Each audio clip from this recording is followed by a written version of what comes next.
This is the FX30, and this camera is probably the #1 camera for the majority of videographers in the video production world, and I'm going to explain why in this video. Well, hey guys, it's Matt with 42 Pros. Welcome back to the channel. I know it's been a minute, but man, 2022 has been a productive and busy year for me. Hopefully, it has been for you as well. But why do I think the FX30 is the #1 camera to get for the majority of people out there? Well, if it's not obvious, it should be, but the price. $1,800. Literally, you can get 2 of these camera bodies for its bigger brother's price, the FX3. That's quite ridiculous. And the cripple hammer really didn't show up on this at all. Just a few short years ago, we'd be paying $5,000, $6,000, maybe even $7,000 for a camera that could produce images like this with the video feature sets that we have in this camera. $1,800 is quite a steal.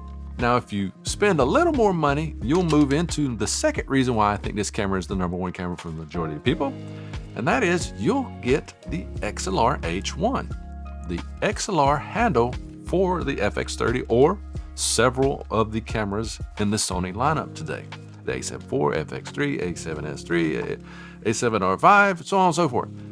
All those are compatible with this good old handle, so even in the A7 IV, which we're filming with right now, you can get 4 channels of audio by using this handle.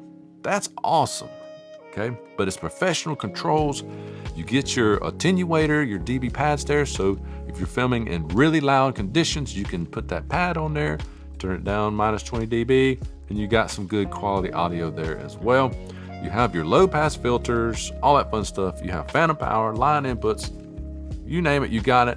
It's on the handle right here, okay? You know, cool little dials, obviously, the standard dials you've been used to with Sony systems, all right here, but you get 3 different input controls. 1 for each XLR and 1 for the 1/8 inch or the 3.5 jack. And I have currently been using the Rode Video Mic Go 2, and it's turned out to be a very, very cool option.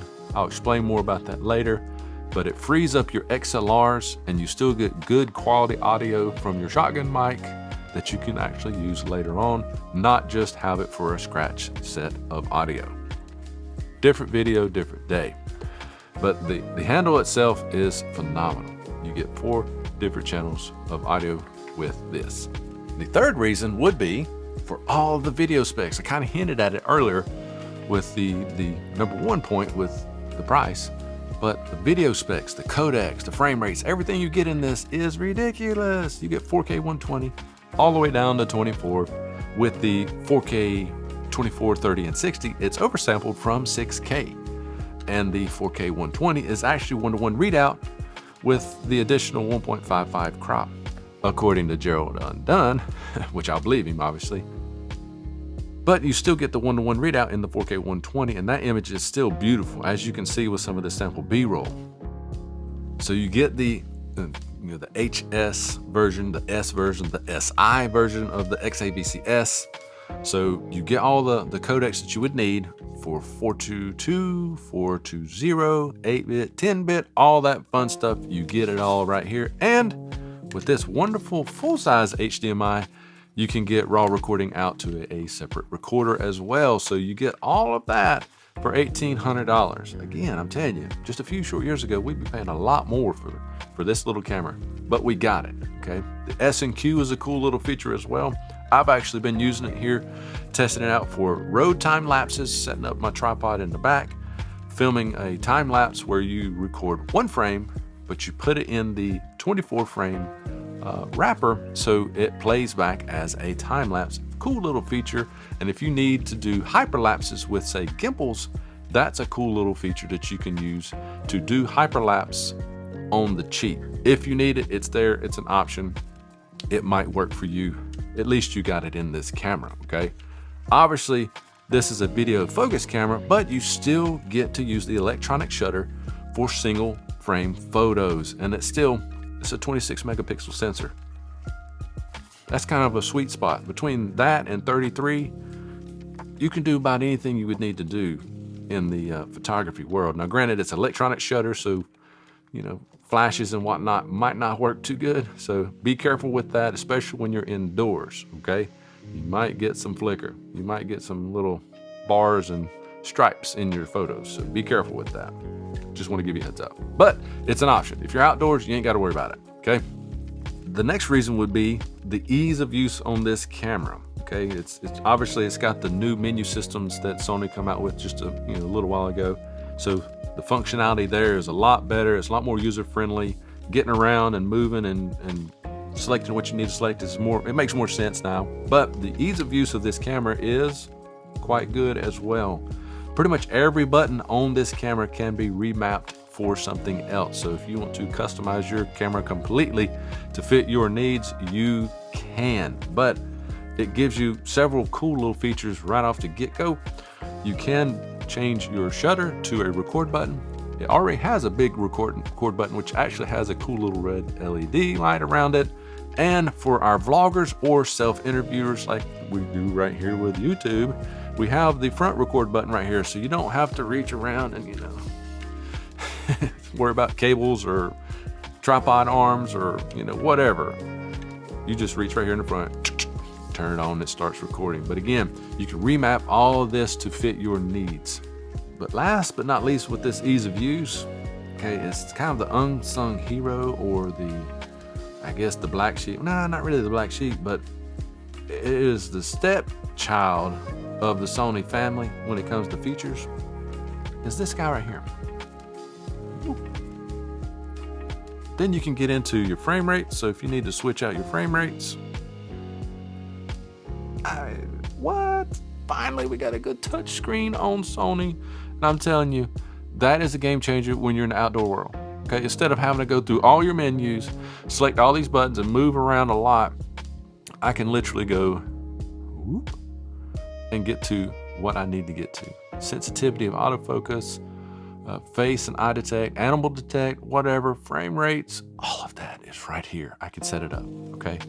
That, my friends, is why I think the ease of use is a good ease of use. I mean, it's very user-friendly. I love this camera, okay? The fifth reason would be the fact that you are on E-mount system and your lens selections is ridiculously big. I have the 17-70 on here right now, okay? F28 VC, so you get vibration control. And this lens is actually like $800. It's under $1,000, and you get a super duper quality lens that is a workhorse lens. It's basically the 24-105 for the APS-Cs. And it's not going to cost you $2,500 to get it. So if you're looking for affordable options, you get a powerhouse of a camera for $1,800. And you get a workhorse of a lens for $800. That is a very affordable price for a lot of folks when it comes to doing video production work in the professional realm, okay?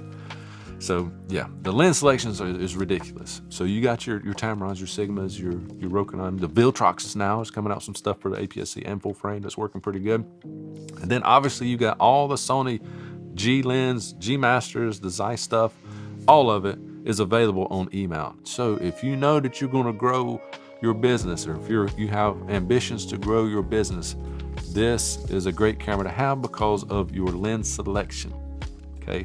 And that's kind of getting into my last point, and we'll wrap up here, is that this is a camera that you can grow with.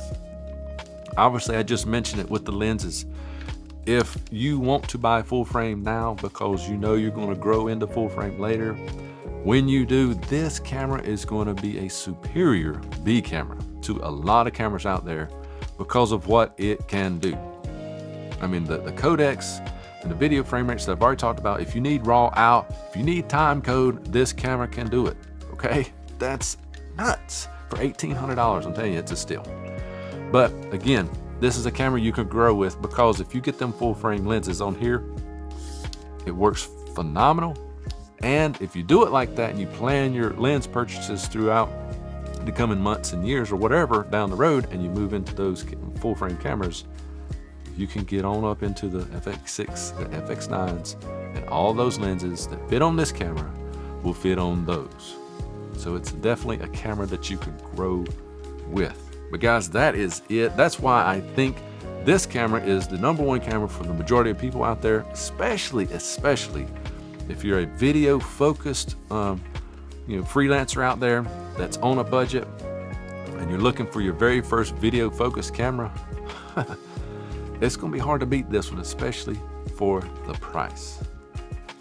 But guys, hopefully you enjoyed this video. If you did, let me know. If you have questions about the FX30, let me know that as well, because I'm gonna have a whole series of videos coming out here in the near future about this camera, accessories, all that fun stuff, things you can do with this camera, just so on and so forth.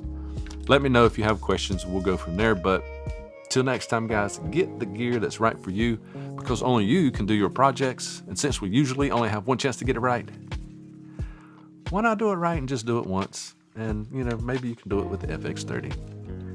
Till next time, guys, we'll see you in the next video.